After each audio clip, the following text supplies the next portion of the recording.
सिंहासन बत्तीसी भाग पांचवा। पांचवें दिन राजा भोज जैसे ही सिंहासन पर बैठने की तैयारी कर रहे थे कि पांचवी पुतली लीलावती ने उन्हें रोक दिया। लीलावती बोली, राजन, क्या आप राजा विक्रमादित्य की तरह दानवीर और शूरवीर हैं?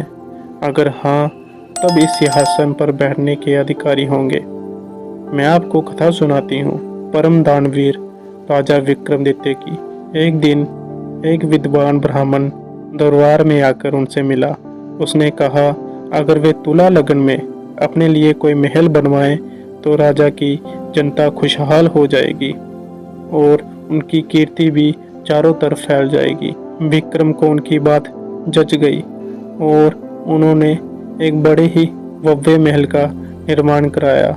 महल जब बनकर तैयार हुआ तो उसकी भव्यता देखते ही बनती थी। विक्रम उसे देखने गए। उनके साथ वह विद्वान ब्राह्मण भी था। विक्रम मंत्रमुग्ध हुए और साथ ही वह ब्राह्मण मुंह खोले देखता ही रह गया। बिना सोचे उसके मुंह से निकला, काश इस महल का मालिक मैं होता। राजा विक्रमादित्य ने यह सुनते ही झट से वह भव्य महल उसे दान में दे दिया। ब्राह्मण के तो मानो पांव ही जमीन पर नहीं पड़ रहे थे। वह भागता हुआ अपनी पत्नी को यह समाचार सुनाने पहुंचा।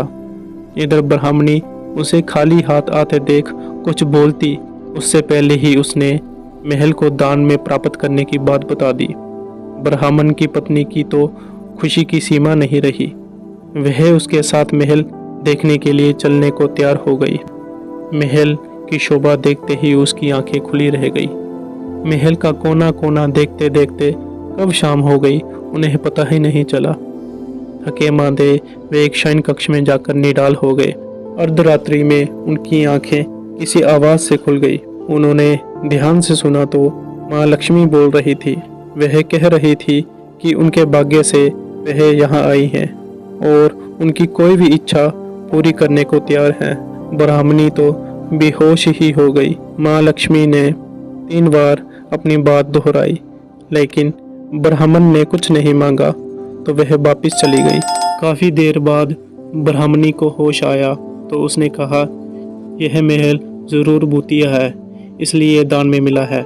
इससे अच्छा तो हमारा टूटा फूटा घर था, यहाँ चैन की नींद सो सकते हैं। ब्राह्मण को पत्नी की बात अच्छी लगी।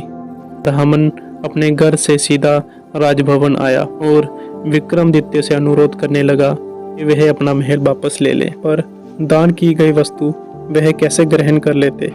काफी सोचने के बाद उन्होंने महल का उचित मूल्य लगाकर उसे खरीद लिया।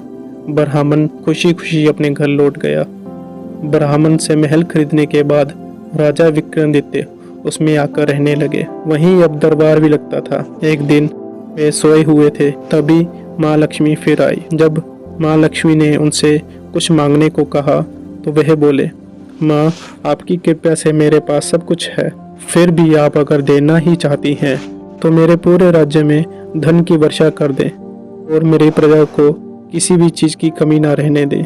सुबह उठकर उन्हें पता चला कि सारे राज्य में धन की वर्षा हुई है और लोग वर्षा वाला धन राजा को सौंप देना चाहते हैं। राजा विक्रमादित्य ने आदेश किया कि कोई भी किसी अन्य के हिस्से का धन नहीं समेटेगा और अपने हिस्से का धन अपनी संपत्ति मानेगा। जनता में राजा विक्रमादित्य की जय जयकार हो गई। इतना कहते ही पुतली लीलावती बोली, बोलो राजन, क्या इस कथा के बाद तुम इस सिंहासन के योग्य अपने आप को मानते हो? राजा भोज निराश हो गए और अपने कक्ष में लौट गए।